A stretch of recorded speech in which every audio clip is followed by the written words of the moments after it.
I've been a bit slack with my uploads lately because I've had a really busy start to this year. In fact, at the moment, my gear is out on work on 4 productions right now. So I'm doing a short film right now, so of course I've got my own sound kit for that. And I've also rented out some of my gear to like 3 other web series that are going on around Auckland at the moment. So yeah, it's a busy time of the year.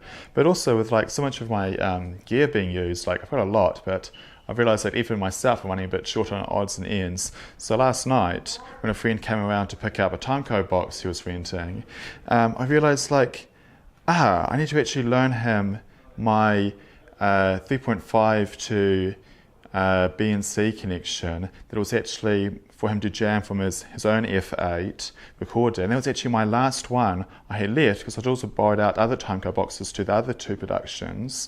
And I was like, oh, oops. So I was trying to think what can I do? So I realised I can take off the one I was using that was going from the technical sync into the EVA1 on the short film we're using at the moment. So I handed him that, but then I sort of left wondering as to myself as to what do I do now? So what I got was I grabbed a 3.5 to XLR and I plugged it into the second XLR input, and so that way we sort of had timecode auxiliary on the audio track just for the last couple of hours of the shoot, while I then sort of went home after the shoot and was sort of thinking oh, what do I do for the next step? And I thought, while I'm sort of pausing about this, and I would just actually leave my F8 in on while I'm asleep.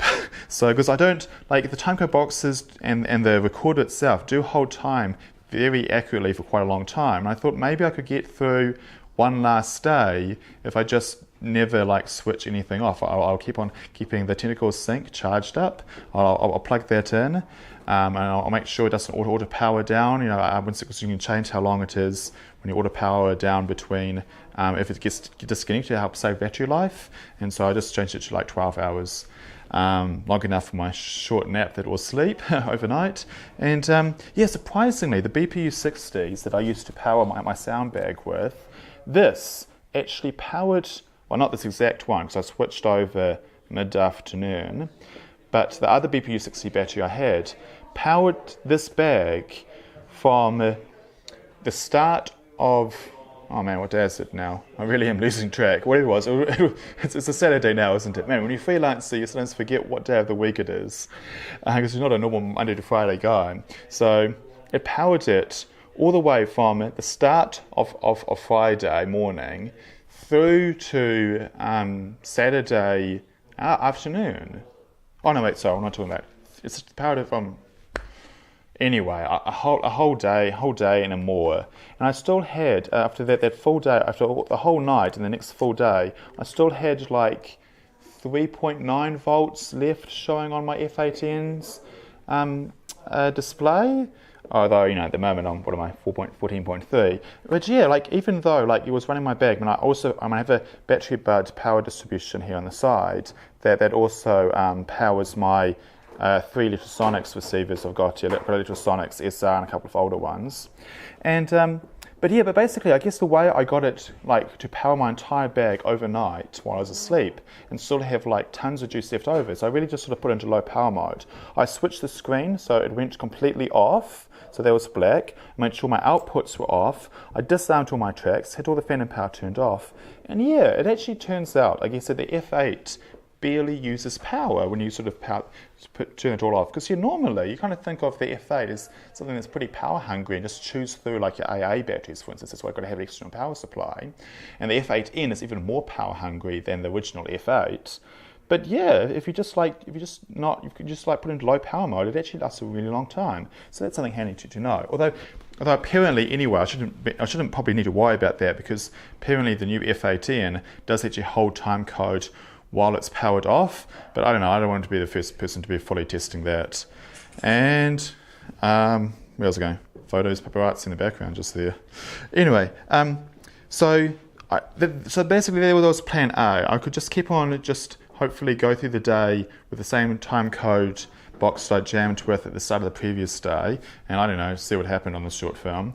Or plan B, because like I really had to lend out that cable to my friend because he was shooting with an RE Lexa Mini. So that timecode box was the only thing he had to sync with it. So, you know, I really felt like lending him my cable was much more important for him than it was for me. Anyway, so then plan B was I could have just made up like a cable with my soldering iron and some parts I had around at home when I woke up the next morning because I just want to go to sleep first of all because I was still tired. I was thinking maybe I can make up my own cable and the timecode cable in the morning when I woke up. But then when I woke up I realised, you know, there's a timecode box I still have around, and that is this Timecode Systems Wave. Now normally the Wave is something you'll either, well, maybe not in your bag, but on a cart you'd use. It's never something you'd really normally use, I guess, on a camera. But the handy thing is that it has a full-size BNC connection. And it has a full-size BNC connection here on the Panasonic EVA1. And of course, I have lots of SDI cables, little short ones like this. Actually, shout out to Paul for actually giving me this free one. I've actually had this one walking around for a couple of years now. Anyway, so yeah, I was like, hey, no problem solved. It's just like a bit more of a bulky size. This is more like what the older timecode boxes were before people like Technical Sync came along and like revolutionized the industry with their little small matchbox sized ones. And it's a bit expensive just to have as a timecode box in the camera. And so yeah, I've got these screw-on points on the side, and so I've got like a really short magic arm. Because normally magic arms are a little bit annoying how loose they can get or whatever. But if you get a really short magic arm, that doesn't have so much leverage and it does kind of stay strongly in place much longer. I must say, by the way, I really like how Kent has set up his Panasonic EVA1 here. It's quite nice. Because one of the common criticisms by the EVA1 is that the built-in screen they have with it is not that great. So he's got an EVF here. That's the common, is it the small HD 5502 with the side piece here. It's called the side finder. That sort of makes like a EVF, and he's got a dummy battery here powering it that sort of loops round the SDI cable that comes out. So it's kind of like this nice integrated setup here to power and also feed the monitor here for him. So yeah, it's quite a nice little setup here. See? Anyway, so now the thing about the Wave is that they've got they've got a bunch of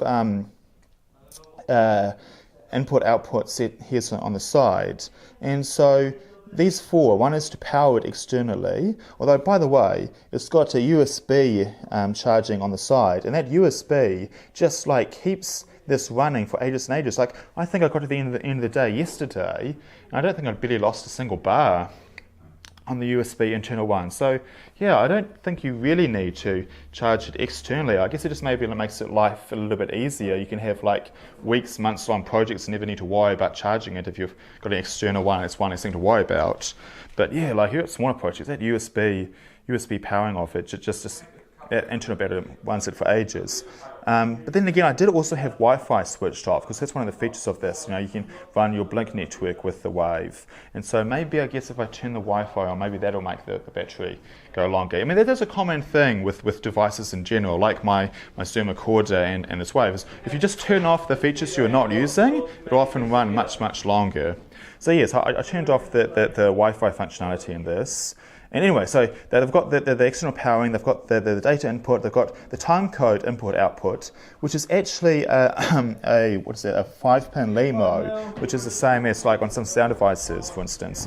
But I don't actually have that available to an SDI, BNC connector. So I was like, okay, I can't use this, but I got the one for the word clock / timecode. And so a little bit like on the UltraSync ones that I really like and use a lot myself, you can switch the UltraSync 1 output from Genlock to linear to timecode. And so that's what I did on this. I just switched that extra one that had got word clock for word clock to instead be timecoded. So I was like, sweet. So then I tried jamming it from my F8N, and I was like, it wasn't accepting the jam at all. So I'm like, why is it not accepting the jam? So I think the problem is that it's a bit like an UltraSync, that extra Genlock one, even if you switch it over to timecode mode instead, you can't actually send it in. It's only ever used to go out.